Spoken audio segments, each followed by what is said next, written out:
Hello everyone, आप सबका स्वागत है ज्ञान जंक्शन पर।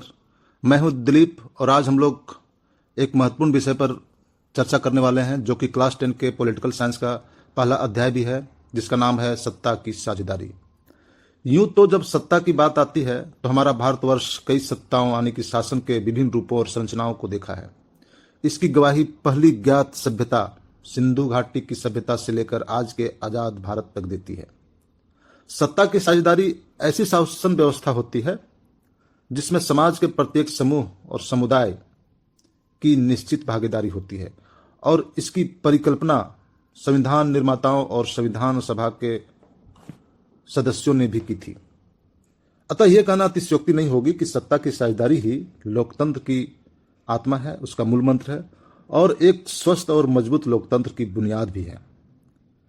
भारत के संदर्भ में सत्ता की साझेदारी का स्वरूप संघीय ढांचे, पंचायती राज और आरक्षण की नीतियों के माध्यम से देखा और समझा जा सकता है, जो प्रत्येक नागरिकों के लिए एक निष्पक्ष, समावेशी और समृद्ध समाज की बुनियाद रखती है।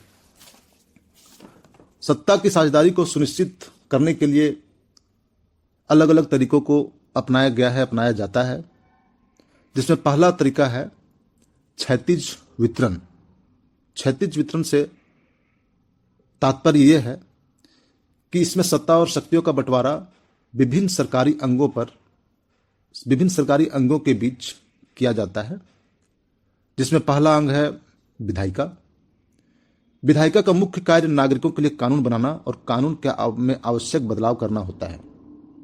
दूसरा अंग है कार्यपालिका, जिसका मुख्य कार्य उन कानूनों को लागू कराना, उसको इंप्लीमेंट कराना नागरिकों के बीच होता है।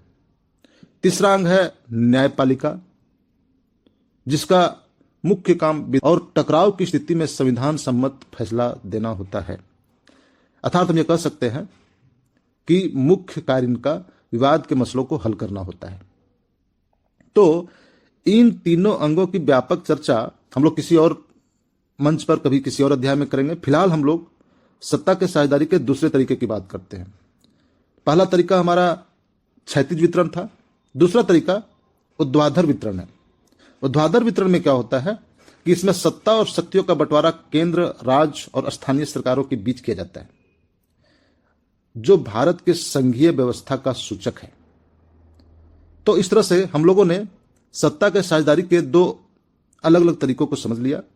ठीक है, तो चलिए अब हम आगे बढ़ते हैं और समझते हैं कि सत्ता की साझेदारी आखिरकार इतना महत्वपूर्ण क्यों है, इसका इंपॉर्टेंस क्या है। तो इसे समझने के लिए हमें दो देश का एग्जांपल लेना होगा। पहला बेल्जियम, जो एक यूरोप का छोटा सा देश है, और बेल्जियम देश का हम लोग सत्ता की साझेदारी मॉडल को समझेंगे, उसकी व्याख्या करेंगे। और दूसरा श्रीलंका, जो भारत का एक पड़ोसी और एक द्वीपीय देश है, उसके सत्ता की साझेदारी के मॉडल पर भी बात करेंगे। तो पहले समझते हैं बेल्जियम के बारे में। बेल्जियम की आबादी 1 करोड़ के आसपास है। वहां पर 59% लोग डच भाषा बोलते हैं और 40% लोग फ्रेंच बोलते हैं। लेकिन राजधानी में उल्टा केस है। राजधानी जो वहां की ब्रुसेल्स है, वहां 80% लोग फ्रेंच बोलते हैं और 20% लोग डच भाषा बोलते हैं। और इसके कारण वहां का स्थिति यह है कि वहां पे फ्रेंच भाषा बोलने वाले लोग अल्पसंख्यक होते हुए भी तुलनात्मक दृष्टि से ज्यादा ताकतवर और समृद्ध थे, जिसके कारण 1950 से 1960 के दशक में इन समूहों के बीच सामाजिक तनाव बना और पनपा। ठीक है, पहला ये बेल्जियम का केस हो गया। सेकंड केस में आते हैं, जो कि श्रीलंका का है। और श्रीलंका की आबादी करीब 2 करोड़ के आसपास है। यहां पर दो प्रमुख समूह है, सामाजिक समूह है। पहला है जिसे हम सिंहली समुदाय के नाम से जानते हैं, जो 74% के आसपास है पूरी आबादी का। और दूसरा समुदाय है तमिल समुदाय। जहां सिंहली समुदाय बौद्ध धर्म को मानने वाले लोग हैं, वहीं तमिल समुदाय, जो पूरी जनसंख्या का 18% के आसपास है, वो मुख्यतः हिंदू और मुस्लिम, थोड़ा कुछ ईसाई धर्म मानने वाले भी लोग हैं, बेसिकली हिंदू मुस्लिम धर्म को मानने वाले लोग हैं, तमिल समुदाय के लोग। तो पहला केस जो कि बेल्जियम का हम लोगों ने उदाहरण लिया, उसने बेल्जियम ने सत्ता की साझेदारी की बेहतर समझ रखी और वहां के भाषाई और सांस्कृतिक विविधताओं को ध्यान में रखते हुए शक्ति के बंटवारे की व्यवस्था की और सभी समुदायों को उचित प्रतिनिधित्व को सुनिश्चित किया, जिसके कारण विभिन्न समुदायों के बीच परस्पर सामंजस्य, सामाजिक सौहार्द की स्थापना हुई।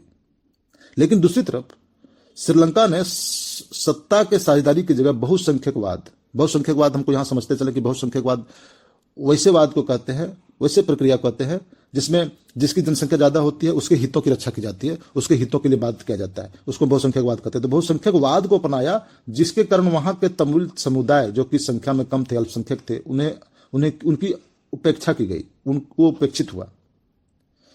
बहुसंख्यकवाद की नीति में 1956 में सिंहली को एकमात्र आधिकारिक भाषा घोषित किया और बौद्ध धर्म को विशेष दर्जा दिया गया, जिससे तमिल समुदाय की धार्मिक और सांस्कृतिक पहचान संकट में आ गई। और ऐसे कई नीतिगत भेदभाव ने तमिलों में असंतोष का भाव प्रबल किया, जिसके परिणाम स्वरूप LTT यानी कि लिबरेशन टाइगर ऑफ तमिल इलम जैसे संगठन का उदय हुआ। और LTT जैसे संगठन का उदय होना सत्ता के साझेदारी के विफलताओं का ही परिणाम था। और LTT ने अपना अलग तमिल राज्य की मांग कर डाली। उसके बाद श्रीलंका में 1980 से लेकर करीब 2009 तक गृहयुद्ध का माहौल बना रहा और उसमें फंसा रहा, जिसके कारण सामाजिक, आर्थिक और राजनीतिक स्थिति जो कि श्रीलंका की बुरी तरह चरमरा गई और गंभीर रूप से प्रभावित हुआ। तो दोस्तों, इन दो मॉडल से समझने के बाद हम इस कंक्लूजन पे पहुंच सकते हैं, ये निष्कर्ष निकाल सकते हैं कि सत्ता की साझेदारी का किसी भी देश या राज्य के शांति, सामाजिक सौहार्द और राजनीतिक स्थिरता में महत्वपूर्ण भूमिका होती है। तो चलिए दोस्तों, आज के लिए बस इतना ही। मिलते हैं फिर एक नए वीडियो में एक नए अध्याय के साथ।